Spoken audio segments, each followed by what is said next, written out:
बहुत समय पहले की बात है। एक छोटे से गांव में एक गरीब मगर ईमानदार लकड़हारा रहता था। वो हर दिन जंगल में जाकर पेड़ काटता और उन्हीं लकड़ियों को बेचकर अपने परिवार का पालन पोषण करता था। एक दिन वो नदी किनारे पेड़ काट रहा था, तभी उसकी कुल्हाड़ी उसके हाथ से फिसलकर गहरी नदी में गिर गई। नदी बहुत गहरी थी। लकड़हारा बहुत घबरा गया। उसने बहुत कोशिश की, लेकिन कुल्हाड़ी बाहर नहीं निकली। वो बहुत दुखी हो गया और हाथ जोड़कर भगवान से प्रार्थना करने लगा, हे भगवान, मेरी मदद करो, यही मेरी रोजी रोटी का सहारा था। उसकी सच्ची प्रार्थना सुनकर भगवान प्रकट हो गए। उन्होंने कहा, बेटा मत रो, मैं तेरी मदद करता हूँ। भगवान ने नदी में गोता लगाया और एक चमचमाती सोने की कुल्हाड़ी लेकर आए। उन्होंने पूछा, क्या ये तेरी कुल्हाड़ी है?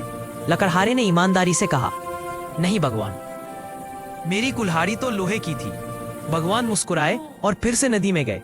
इस बार वे चांदी की कुल्हाड़ी लेकर आए और बोले, क्या यह तेरी कुल्हाड़ी है?